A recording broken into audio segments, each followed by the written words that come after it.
নিষেধ করেন নাই? হযরত আদম আলাইহিস সালাম ভুল করলেন, আল্লাহ নিষিদ্ধ বৃক্ষের কাছে গেলেন, স্বামী স্ত্রী দুজনে নিষিদ্ধ ফল ভক্ষণ করলেন। এরপরে হযরত আদম আলাইহিস সালাম মহা চিন্তার ভিতরে পড়ে গেলেন, কি সর্বনাশ করলাম। এখন যদি আল্লাহ যদি আমারে প্রশ্ন করেন আমার হুকুম কেন অমান্য করলে, তাহলে আমি কি জবাব দেব? আদম আলাইহিস সালামের কাছে জবাব ছিল না জবাব? তিনি যদি বুদ্ধির আশ্রয় গ্রহণ করতেন তাহলে তিনি বলতেন, আল্লাহ পাক যখনই প্রশ্ন করেছিলেন তিনি বলতে পারতেন যে আল্লাহ আমি না হয়তো ভুল করছি, ঠিক আছে আমি তো ভুল করে ফেলেছি, কিন্তু তুমি বলো জান্নাতের এত সব গাছ লাগাইলা যেগুলির ফল খাওয়া যাবে, এমন একটা গাছ কেন তুমি সেখানে লাগাইছো যে গাছের কাছেও যাবে না, ফল খাওয়া যাবে না, এমন একটা বিপদ আমার ভালোই লাগা। তিনি যদি বুদ্ধির আশ্রয় নিতেন তাহলে এরকম কথা বলতে। আবুল বাশার সমস্ত সৃষ্টি জগতের আদি পিতা হযরত আদম আলাইহিস সালামকে আল্লাহ পাক জ্ঞান দান করেছিলেন। তিনি বুদ্ধির আশ্রয় গ্রহণ না করে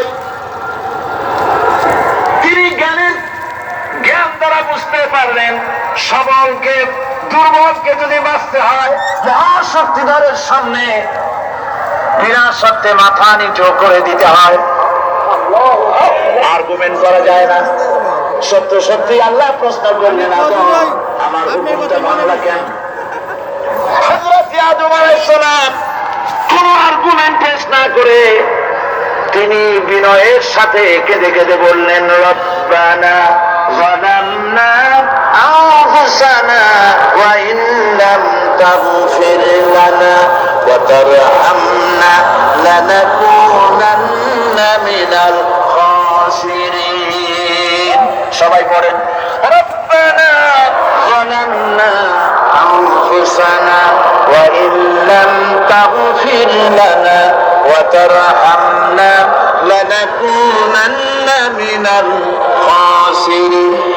আয় আল্লাহ পাক, আমি আমার নফসের উপরে জুলুম করেছি, অত্যাচার করেছি, তুমি যদি পুরুষের মতো কাফের মুশরিক আজ আমাকে কথা বলতেই হবে ইনশাআল্লাহ, কারণ আগামীতে আবার আপনাদের সাথে দেখা হবে কিনা আমি জানি না, কথা বলতেই হবে।